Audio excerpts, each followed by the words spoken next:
gawin ng pamilyang Pilipino. Pamantayang pangnilalaman, natututuhan ng mag-aaral ang pag-unawa sa pagkilala sa mga mabuting gawin ng pamilyang Pilipino.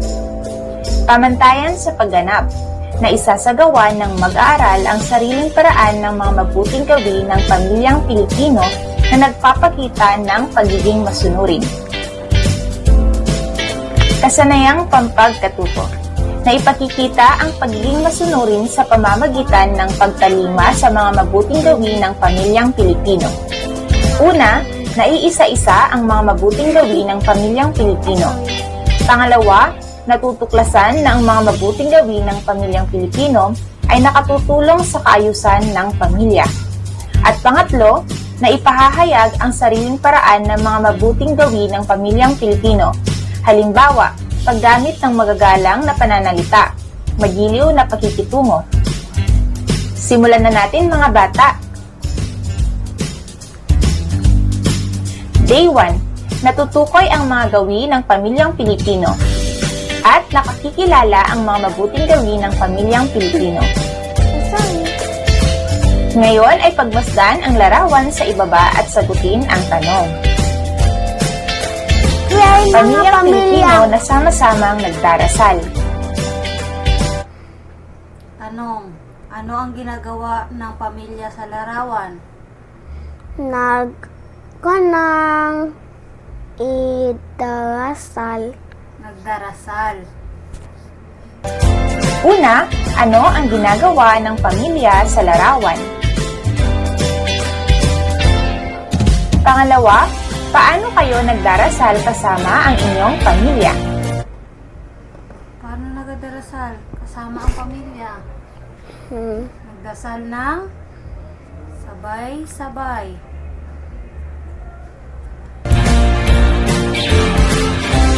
Magaling mga bata! Sabay-sabay nating basahin ang salita sa ibaba. Masunurin. Masunurin. Magaling. Sa araw na ito, inaasahang matutukoy ang mga gawin ng pamilyang Pilipino. Inaasahan din na makakikilala ng mga mabuting gawin ng pamilyang Pilipino. Ngayon ay makinig mabuti sa ating gagawin.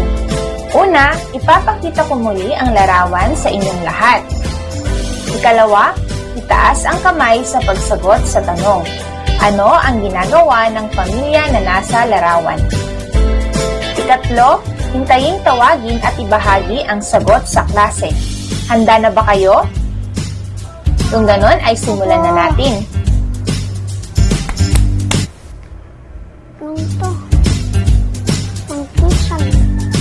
Magaling! Ating talakayin ang mga gawin ng pamilyang Pilipino. Ngayon ay basahin ng sabay-sabay ang mga salita. Una, ang pagdarasal bago kumain ng pamilya. Pangalawa, ang pagmamano sa nakakatanda. Pangatlo, pagsagot ng salamat po. Pang-apat, ang pagpunta sa bahay o gusaling sambahan tuwing linggo. At pang-lima, ang pagtulong sa mga miyembro ng pamilya sa paglilinis ng tahanan. Magaling mga bata! Makinig mabuti sa ating gagawin. Una, ipapakita ko ang mga larawan sa inyong lahat. Ikalawa, tukuyin ang mga mabubuting gawin ng pamilyang Pilipino. At ikatlo, intaying tawagin at ibahagi ang sagot sa klase. Handa na ba kayo? Opo. Narito ang mga larawan. Anong ginagawa itong sa taas? Ha? Kahit pa ng idarasal. Nag-pray muna siya bago Kain. kain. Yung pangalawa, ang katabi niya, anong ginagawa? Nang salamat. Nag? Sabi salamat po. Saan dyan? Salamat po. Itong nasa taas. Ito, nagmano. Nagmano pala. Mano. Yung pangalawa, tinanong siya, kumain ka na? Anong sagot niya? Opo. Opo. Nagsagot siya ng merong po at Opo. yung pang-apat, anong nakaskon dyan? Nang linis. Nagtulong siya sa kanyang Kaibigan. pamilya. Pamilya pala. Ako, kaibigan.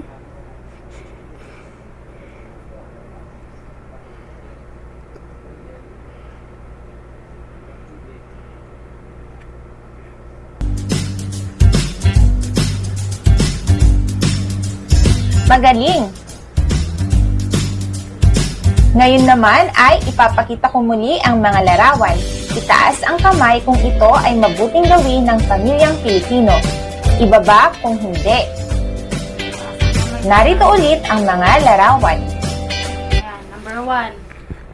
Mabuti ano hindi? Mabuti. O anong gawin mo? Taas na? Kamay. Number 2. Mabuti ano hindi? Mabuti. Number 3. Mabuti. Number 4. Mabuti. Anong ginagawa yung number 4? Kunan idasal. Yung number 5. Nandiyan ang pagkaibigan niya. Nanhag.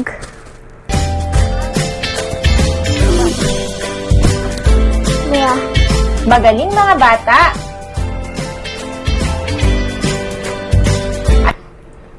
Ano-ano ang mga gawi ang nakikita mo sa mga larawan? Ano yung mga nakita ko kanina? Nag-pray sila. Mano? Nagmano. Meron po at opo. Nagpo at opo siya. Nang punta sa moske. Tapos, Nan siya best friend. gihag niya yung Best friend. Alin sa mga larawan ang ginagawa mo at ng inyong pamilya? Ikwento. ano daw yun doon sa mga picture? Ano yung mga nagawa mo na doon? Kuwento. Oh. Kuwento. Nag-pray ka ba bago ka nagkain? Opo. Nagmano ka? Opo. Nag-pray ka sa moske? Opo. Niyakap mo ang kaibigan mo? Opo. Oo. Magaling! Makinig mabuti sa ating gagawin. Una, tingnan mabuti ang mga larawan na ating ipapakita. Kung ginagawa ang mga ito, tumayo at sagutin ang tanong. Ito. Tak. Yung una, picture. Nag-pray siya. Ginagawa mo yan?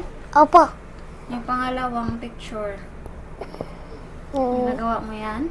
Opo. Ito? Opo. Itong pangatlo. Yung Opo. tinatanong siya. Opo. Nagpo siya. Opo. Ito. Opo. Ito. Opo. Ito. Hindi. Anong ginagawa nila? Nag-awayan. Nag-awayan. Ikalawa, pumili ng larawan ng isang gawin ng pamilyang Pilipino.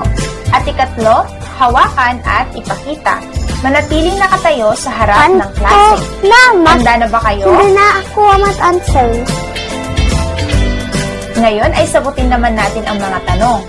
Ano-ano ang natutuhan mo sa ating gawain? Ano natutunan mo sa gawain? But good. Doing good things.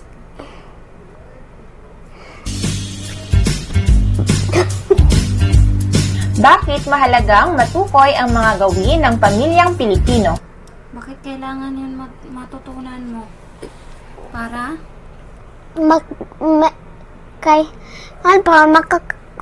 Makaprotect ang Pilipinas. Tapos, para maging mabuting Pilipino. Mabait at magalang na Pilipino.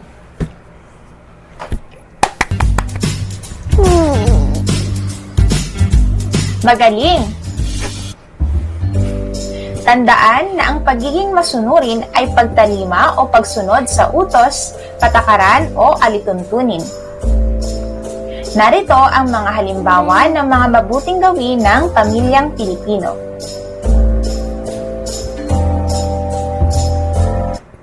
Basahin mo yung number 1. Ang pagdarasal bago kumain. Number 2. Ang pagmamano sa nakakatanda. Number 3. Ang pagsasabi ng salamat po o salamat po. Ano yun sa baba niya? Pa u mon Man. man hin po. O manhin.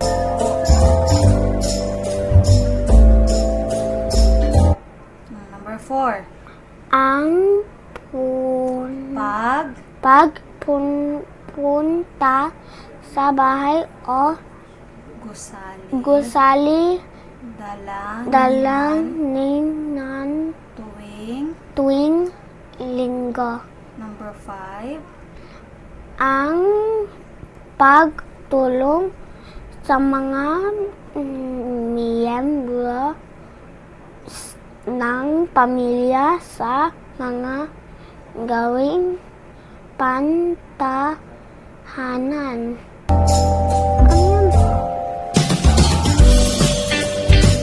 Tukuyin ang mga larawan ng mabuting gawin ng pamilyang Pilipino.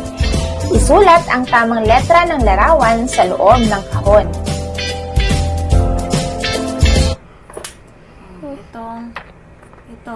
Itong anong ginagawa nila? Anong ginagawa nila? Nakain. Kumakain ng Ito. sabay-sabay. Nang Saan dyan ang kumusta? tamang sagot? A. Ang pagkain ng sabay-sabay. B. Ang pagtanggap ng taos-puso sa bisita. C. Ang pagdarasal bilang pamilya. Letter D. Pag-alaga sa nakakatanda. Both! A, B, C, D. A, B, C, D. Itong first picture, anong letter niya? Nakain. Ang pagkain ng sabay-sabay. Itong Ang pangalawa, gap ng taos puso sa bisita. number 3. Itong next picture, Ang pagdarasal bilang pamilya. letter D. Pag-aalaga